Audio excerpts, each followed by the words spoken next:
Chapter 3, Meeting You in This World. This is. A little while before the situation with Oki seeking help unfolded, Ryo had been flying close to the ground, following the faint traces of footsteps, when he discovered grass that had been heavily trodden on by numerous horses. He came to a stop before the road and immediately deduced that 3 people had encountered others on horseback. Next, he followed the footsteps with his gaze, then spotted a large convoy of wagons far down the road.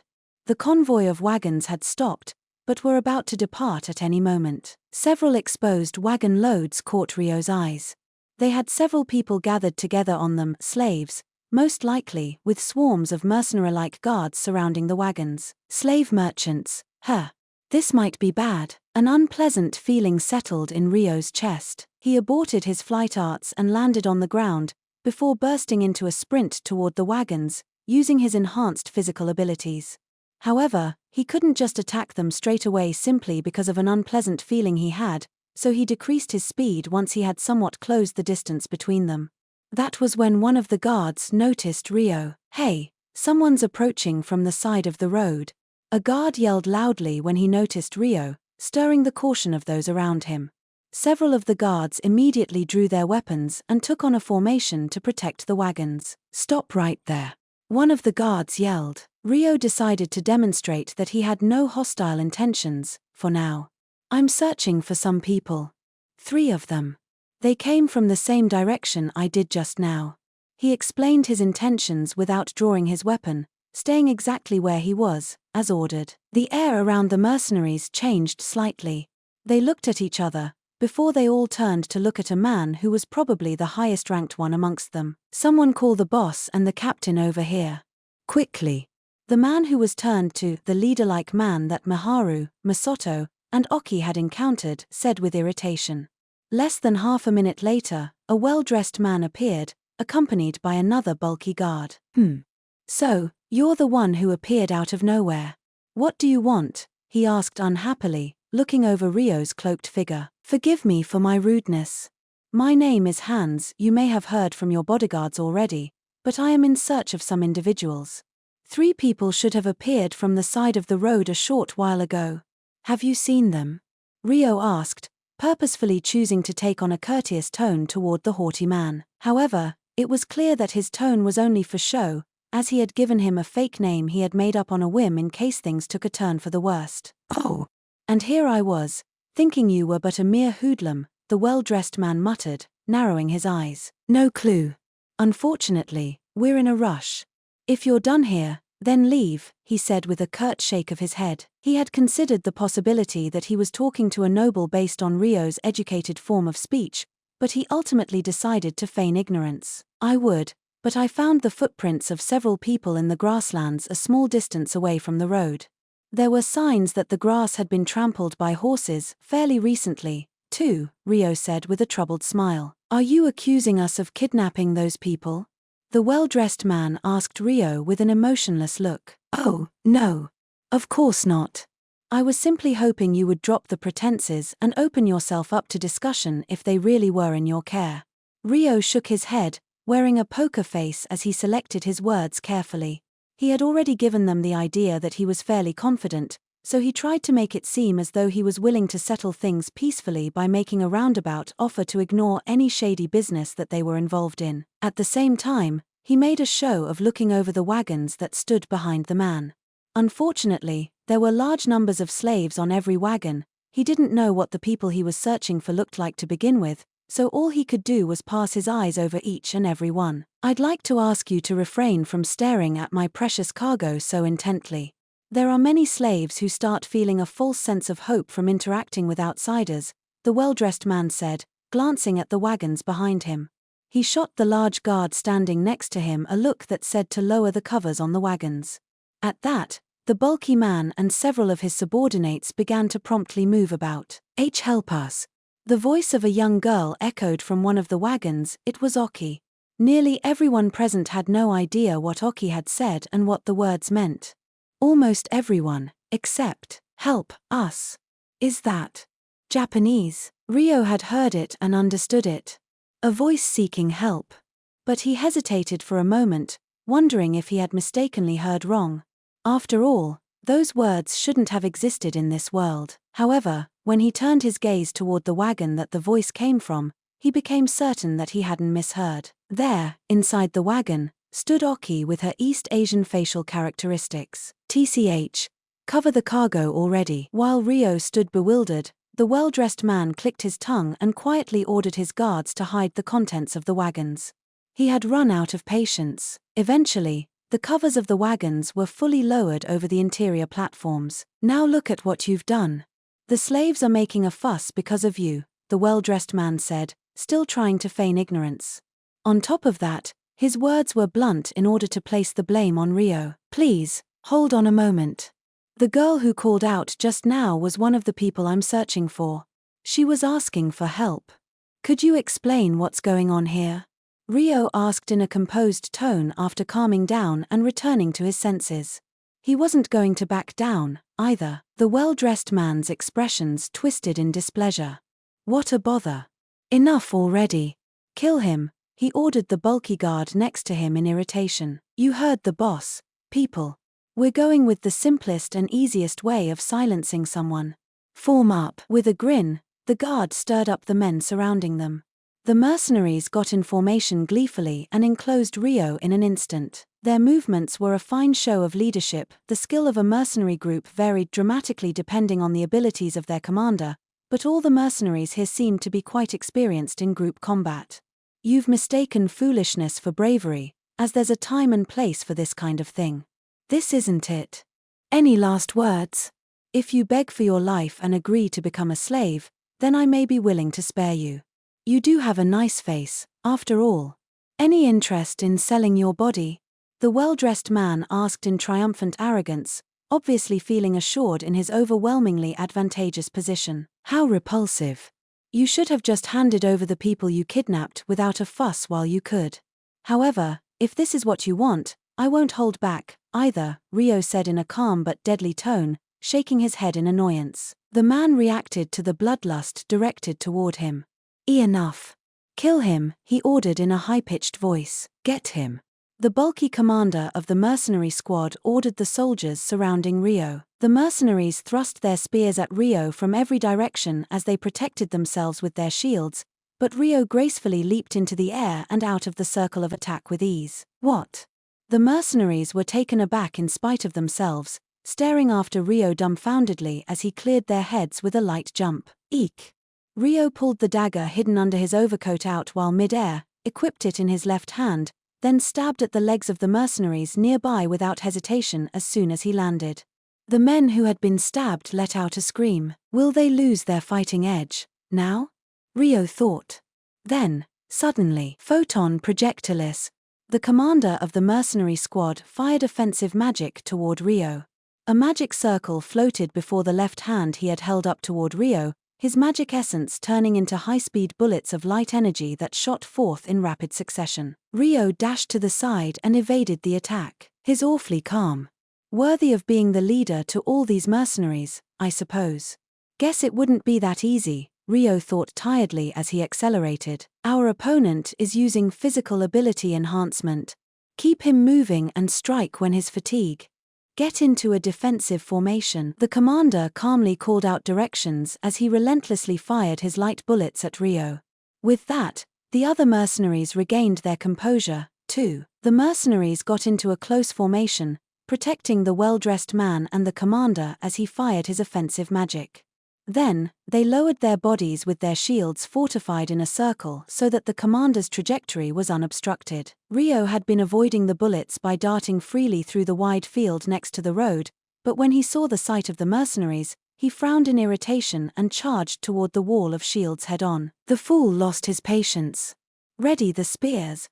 A bloodthirsty grin made its way across the commander's face. While the lethality of photon projectiles was low, it had enough force to severely wound a regular human. The magic also allowed for the ability to continuously produce rapid-fire bullets at will once activated. Its accuracy was low against opponents moving from left to right, but that changed dramatically when the opponent approached directly from the front. To charge straight for the defensive formation of shields was the height of foolishness. The light bullets fired from the commander were closing in on Ryo. What? For the briefest moment, the image of Ryo's form in the mercenary's vision blurred. The rush of light bullets pierced through empty space, or so they had thought. Before they realized it, Ryo had traveled around the mercenaries and drawn his sword, holding it aloft sideways. The sword glowed, then released an explosive blast of wind. Gah! When Ryo swung his sword, the shield-wielding mercenaries were cleanly blown away into the distance. With the wall protecting him gone, the commander took in a breath and moved to draw his sword reflexively. However, he was already too late. Ryo closed in on him instantly, then moved his sword almost in slow motion as he stabbed the commander precisely through the solar plexus. TCH. The commander's eyes widened in shock, his expression showing he didn't understand what had happened at all. When Ryo withdrew his sword and slowly stepped back, the commander reached down to slowly touch the wounded area. Seeing that his hands were dyed red, the commander realized his imminent death. With that, he feebly collapsed to the ground. Ryo tightened his grip around his blooded sword shamefully before immediately turning his gaze to the well-dressed man, who stood frozen and in a daze. Ah! The man let out a soundless shriek when his eyes met Ryo's. He instinctively tried to back away, but lost his balance in his rush and fell on his backside. Ryo thrust his blood-stained blade at the man and looked down. "Release the children you kidnapped," he ordered in a cold voice. The man let out a pathetic sound. "Eek. The others won't move unless you order them to, right?" "Hurry up," Ryo said, sighing in irritation. "I'll release them now." Quickly, the man yelled in a fluster, and the frozen mercenary guards jumped into action. In that time, Ryo wiped the blade of his sword and fastened it to his belt unsheathed. Then, he grabbed the well-dressed man by the neck and roughly dragged the corpse of the commander to the side of the road with his other hand. "Eek. Why me?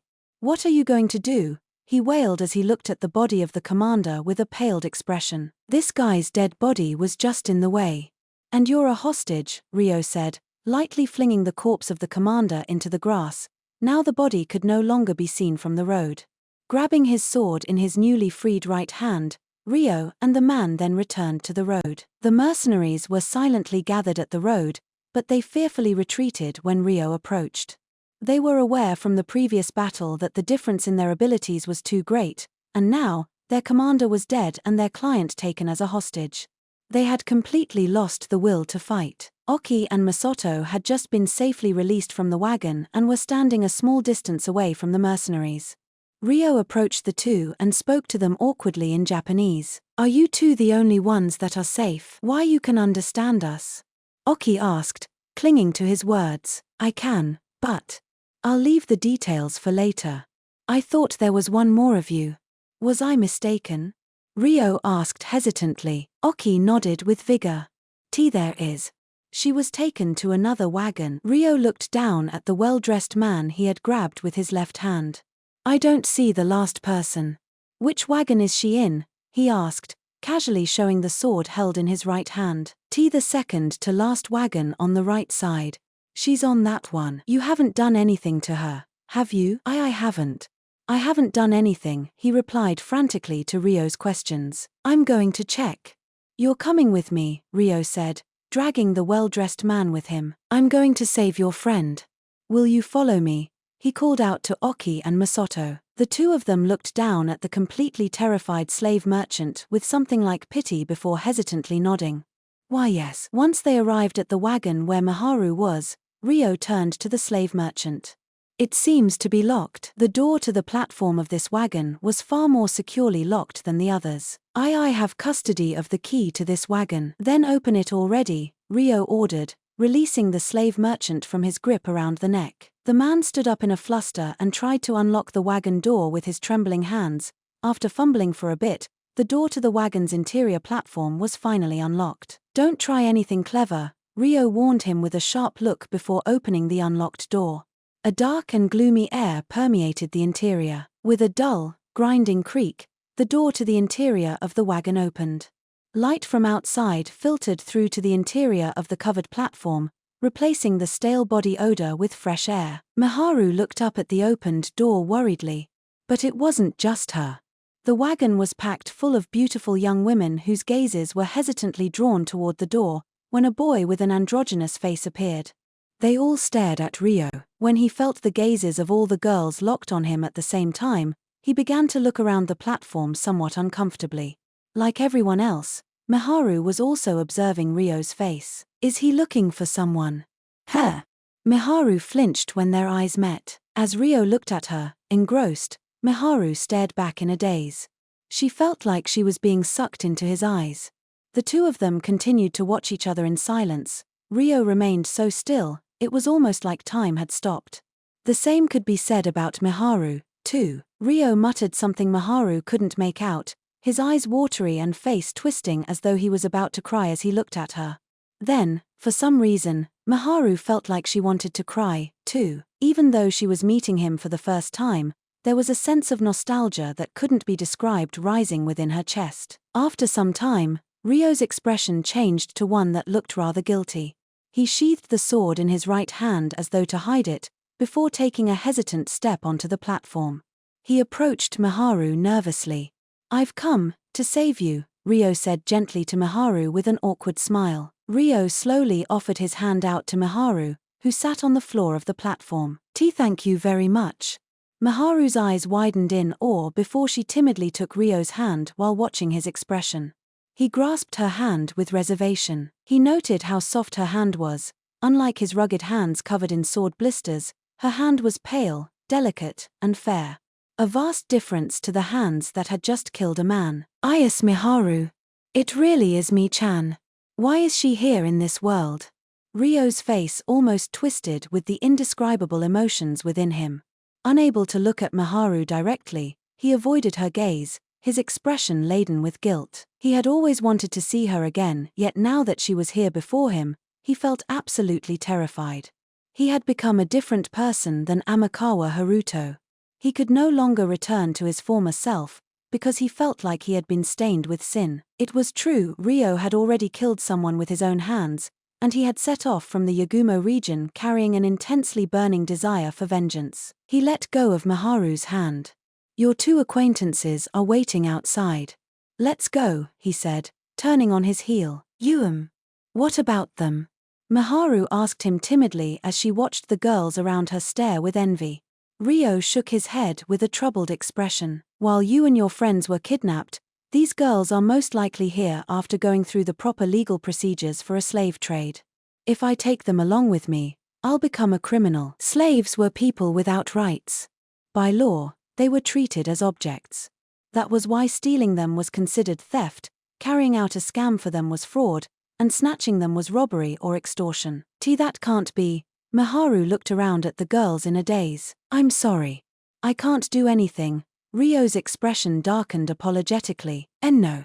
It's not your fault. I'm the one who should be sorry." Miharu regretted her own foolishness keenly, and her own expression turned to one of embarrassment. "Let's go." Out of consideration for Miharu, Ryo held her hand as he urged her to move. She allowed herself to be led out of the wagon. "There's a bit of a step to the ground, so watch your feet." Ryo stepped out of the wagon before Miharu, then moved to help her down. "Oh, okay. Thank you very much."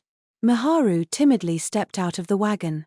Then, suddenly, Oki ran over and hugged her. "Miharu, I'm so glad you two are safe." Miharu gently patted Oki on the back. Masato stood next to the two of them and looked on bashfully. "I'm glad too, truly. So, that voice was talking about Mi-chan, right?" Ryo also smiled in relief.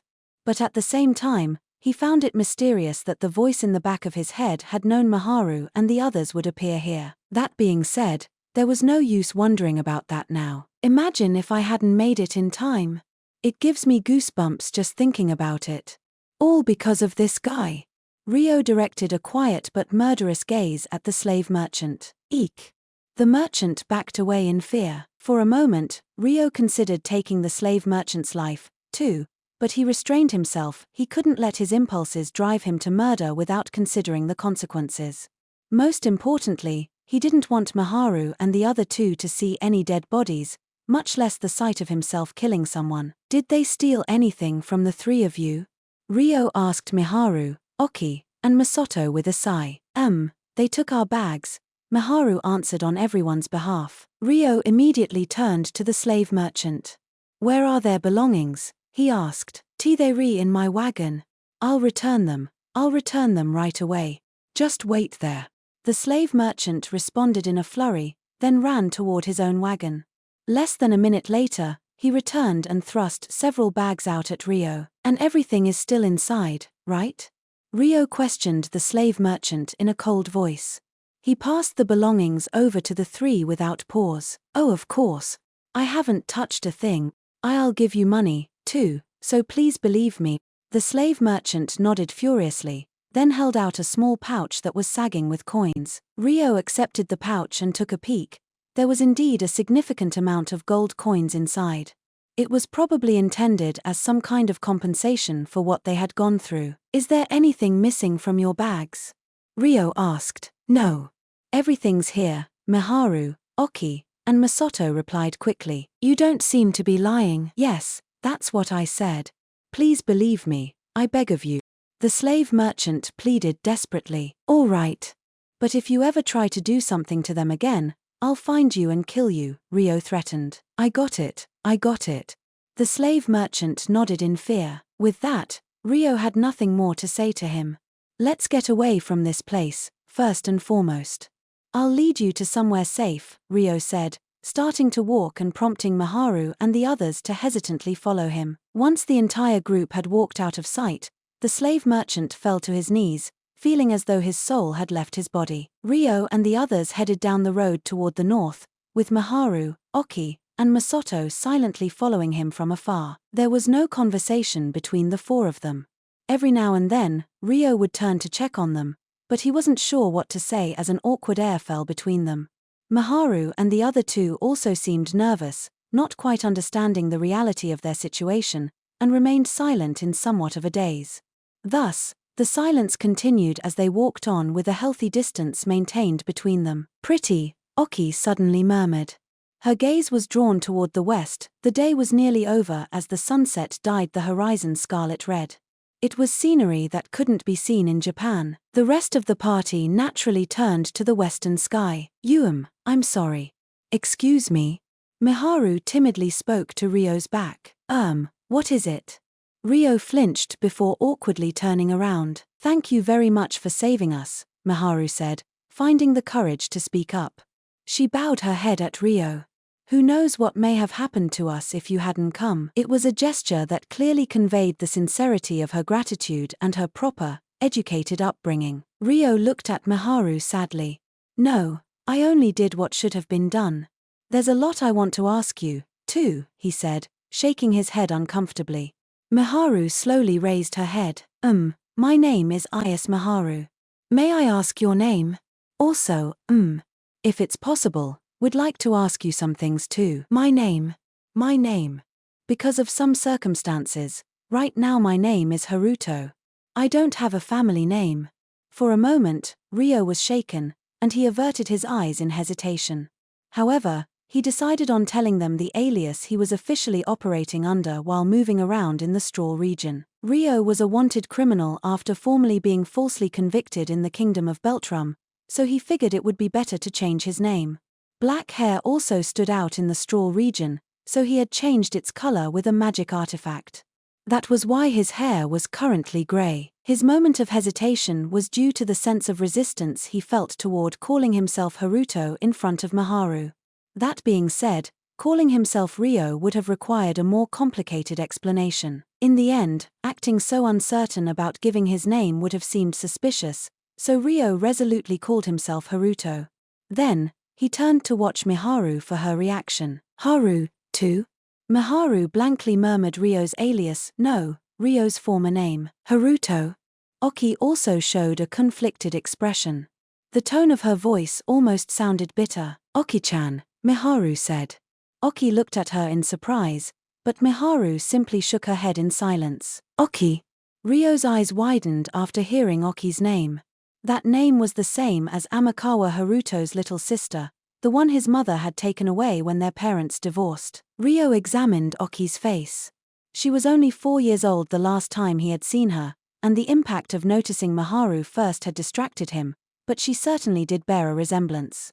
But the most conclusive bit of information was in how Miharu had called her Oki. What is it?"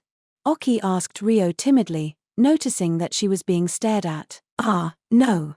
Sorry. I was just wondering if there was something wrong with my name. Rio stifled his unease and pasted on a smile. I'm sorry. It's nothing, Oki apologized, seemingly ashamed. Hey, what do you mean you don't have a family name, Haruto? I'm Sendo Masato. Oki's little brother. Masato, who had been listening quietly, introduced himself. Sendo, brother. Then, Oki would be Sendo Oki, is that right? Rio asked Oki. Masato had said he was Oki's little brother, but their family name wasn't Amakawa, and Amakawa Haruto didn't have a little brother that could have been this old. Since that was the case, Rio immediately assumed Masato was a child of the person his mother must have remarried to. Yes. That's right. Sorry, I didn't introduce myself earlier. Oki nodded, bowing her head at Rio. Rio looked up at the sky in thought. It's fine. Masato, you asked why I don't have a family name, right? The sun's about to set, and we'll be talking for a while, so let's move somewhere else first. I'll set up a place where we can relax. Come this way, Rio said, moving into the grasslands next to the road. Miharu, Oki, and Masato looked at each other before nodding and following him. Rio continued to progress further and further into the empty grasslands, and the others gradually became uneasy following him, wondering where they could relax in a grassy field like this. Rio looked around the darkening field curiously before giving the three a strained smile. Around here should do, he muttered. The place they had arrived at had flat ground, and was a fair distance away from the road. Unless someone was staring attentively from the road, it was an area that couldn't be easily spotted. Wait just one moment. I'll prepare it right now, Rio said, before placing his hands against the ground and manipulating the dirt to make a stable foundation. To Miharu, Oki, and Masato watching him from the side, however, it was unclear as to just what he was doing. Dissolvo. Rio held out his left hand equipped with the time-space cache and chanted the activation spell. In the next moment, the space before his eyes distorted greatly, twisting like a vortex. Then, it was over in the next instant, leaving a huge rock house in its wake. What in the world? Oki muttered in utter shock. Miharu and Masato were standing there looking at the rock building in astonishment. Rio smiled at their reactions. It looks like a regular old rock, but the interior is a nice living space. Come this way, he said, walking over to the door with familiarity. Miharu and the others remained where they were, staring at Rio's back and the stone house in shock. Rio invited them inside once more.